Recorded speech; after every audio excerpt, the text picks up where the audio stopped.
ನಮ್ಮ ಮುಂದಿನ ಸ್ವಚ್ಛತಾ ಕಾರ್ಯ ನೂರಾರು ಖಾಸಗಿ ಕಂಪನಿಗಳ ಮಧ್ಯೆ ಮೂಲೆ ಸೇರಿದ ಜಿಗಣಿಯ ವರದರಾಜ ಸ್ವಾಮಿ ದೇಗುಲ. ಸ್ನೇಹಿತರೆ, ದೇಗುಲದ ಪರಿಸ್ಥಿತಿ ನೋಡಿದರೆ ಕಣ್ಣಲ್ಲಿ ನೀರು ಬರುತ್ತೆ. ಸಾವಿರಾರು ವರ್ಷಗಳ ಇತಿಹಾಸವಿರುವ ಹೊಯ್ಸಳರ ಕಾಲದ ದೇಗುಲವಿದು. ದಶಕಗಳ ಹಿಂದೆ ಪೂಜೆ ಸ್ವೀಕರಿಸುತ್ತಿದ್ದ ಯಾತ್ರಿಕರಿಗೆ ಆಶ್ರಯ ಕೊಡುತ್ತಿದ್ದ ಮೂರೊತ್ತು ವೈಭವ ಭರಿತ ಪೂಜೆ ಸ್ವೀಕರಿಸುತ್ತಿದ್ದ ದೇಗುಲವಿದು ಇಂದು ನಮ್ಮೆಲ್ಲರ ನಿರ್ಲಕ್ಷ್ಯದಿಂದ ಅಜ್ಞಾತಕ್ಕೆ ಸರಿದು ಅನಾಥೆಯಾಗಿ ಬಿದ್ದಿದೆ. ತುಂಬಾ ನೋವಾಗುವ ವಿಚಾರ ಏನು ಅಂದ್ರೆ, ಒಂದು ಕಡೆ ಗರ್ಭಗುಡಿಯ ವಿಗ್ರಹ ಕಳುವು, ಮತ್ತೊಂದು ಕಡೆ ಮೇಲ್ಛಾವಣಿಯ ಮೇಲೆ ದಟ್ಟವಾದ ಮರಗಳ ನಿಲುವು. ಇವೆಲ್ಲವೂ ಸುಳಿವಿಲ್ಲದ ಕಳ್ಳರ ಕೈ ಸೇರಿ ನೆಲಸಮವಾಗಲು ಮುಂದಾಗಿದೆ. ಸ್ನೇಹಿತರೆ, ಸಾಕು ನಿಮ್ಮ ಮೌನ.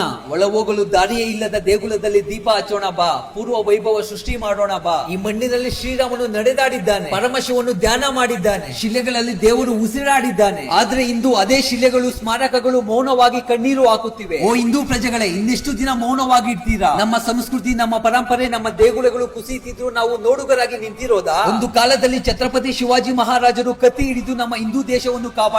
ಆದ್ರೆ ಇಂದು ನಿನಗೆ ಕತ್ತಿ ಬೇಡ, ನಿನ್ನ ಮನದಲ್ಲಿ ಧೈರ್ಯ ಇದ್ರೆ ಸಾಕು. ಮನೆಗೊಬ್ಬ ಯೋಧನಾಗಿ ಎದ್ದು ನಿಲ್ಲು, ದೇಗುಲಗೊಬ್ಬ ರಕ್ಷಕನಾಗಿ ಮುಂದೆ ಬಾ. ನಿನ್ನ ಕೈಯಲ್ಲಿ ಒಂದು ಕಲ್ಲು ಉಳಿದರೆ ಒಂದು ಇತಿಹಾಸ ಉಳಿದಂತೆ. ದೇಗುಲ ಅಂದ್ರೆ ಅದು ಕೇವಲ ಗೋಡೆ ಅಲ್ಲ, ಅದು ನಮ್ಮ ರಕ್ತ, ನಮ್ಮ ಬೇರು, ನಮ್ಮ ಶಕ್ತಿ. ಇದು ಯಾವುದೇ ರೀತಿ ರಾಜಕೀಯ ಅಲ್ಲ, ಧರ್ಮ ಯುದ್ಧ ಅಲ್ಲ, ಬದಲಿಗೆ ನಮ್ಮ ಧರ್ಮ ರಕ್ಷಣೆ. ಬಾ, ಇದೇ ಭಾನುವಾರ 21ರಂದು ಜಿಗಣಿಗೆ ಬಾ. ಕಸ ತುಂಬಿದ ಈ ಸ್ಥಳವನ್ನು ಪುಣ್ಯಕ್ಷೇತ್ರವಾಗಿ ಬದಲಿಸೋಣ ಬಾ. ಒಂದು ನೆನಪಿಟ್ಟಿಗೂ ಗೆಳೆಯ, ನೀನು ಬಂದಾಗ ನಿನ್ನ ಕೈಯಲ್ಲಿ ಯಾವುದೇ ರೀತಿಯ ಅಸ್ತ್ರ ಬೇಡ. ಯಾಕೆಂದರೆ ನೀನು ಬರುವ ತೋರಲು ನಿನ್ನ ಶ್ರದ್ಧೆಯೇ ನಿನ್ನ ಅಸ್ತ್ರ, ನಿನ್ನ ಸೇವೆಯೇ ನಿನ್ನ ವಿಜಯ, ನೀನು ಮುಂದೆ ಇಡುವ ಹೆಜ್ಜೆಯೇ ಇತಿಹಾಸ. ಆದಷ್ಟು ಈ ವಿಡಿಯೋವನ್ನು ಶೇರ್ ಮಾಡು. ಹಾಗೆ ನಿನ್ನ ಮನಸ್ಸಿನಿಂದ ಒಂದು ಕಾಮೆಂಟ್ ಹಾಕು. ಆ ಕಾಮೆಂಟ್ ಯಾವ ರೀತಿ ಇರಬೇಕು ಅಂದ್ರೆ, ಅದು ನೋಡಿದ ಪ್ರತಿ ಹಿಂದೂ ಪ್ರಜ್ವಲಿಸಬೇಕು, ಭಾನುವಾರ ನಮ್ಮ ಜೊತೆ ಬಂದು ಕೈ ಜೋಡಿಸಬೇಕು. ಇದರ ಬಗ್ಗೆ ಯಾವುದೇ ರೀತಿ ಗೊಂದಲವಿದ್ದರೂ ನನಗೆ ವೈಯಕ್ತಿಕವಾಗಿ ಮೆಸೇಜ್ ಮಾಡಿ. ಜೈ ಶ್ರೀರಾಮ್. ಧನ್ಯವಾದಗಳು.